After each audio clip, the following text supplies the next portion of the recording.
unangi sidi magi jodonga inokoro nyake ng'ad bura ne jodonga eje yega bura nokoro na nyakora mogi madhi ng'ado bura ya tinde kora ne bile mge koro kama kidogo ya karigendo kama kora fole ni jodonga eje karigenda hiyo yes but gima nyaka wabuogo ka ni an kaka ja ODM magi jo UDA wabaro moko di mesa ogibi gayo wa kaka gidwa gayo no wabo bedo piny William gino okrach ni se wacho man gadwa ni anwo kendo nikech apani gino poko donjo negi okrach bado ko bidonjo kaka gidwa ni wadonjo no wabo bedo piny to wabro winjre ineno gima konyo jo mlima Kenya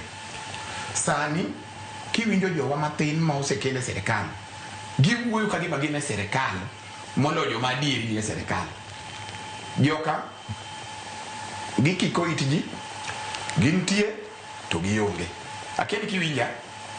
gikiko itji gintie to gionge e by election mane gigo nyoro cha awinjo ka jigo ni ne waloyo wanyono gi wainyo gi kura cha negi ingo gi kura di gicha en 50-50 wan koro wakucha en outright majority okay mano nyaka wa correct party wewe anaskase tieko obo wacho mare mbele ngacha noloyo gi kura okal 100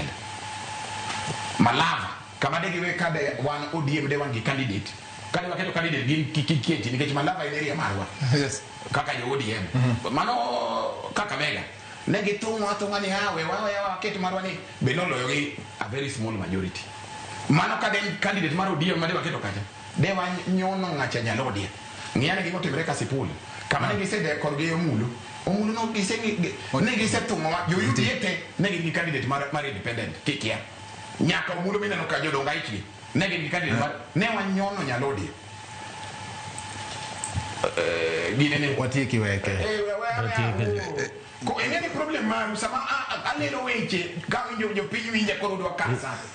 kama ne wa gine ne kawanda ikucha ne wanyono gi nyalodi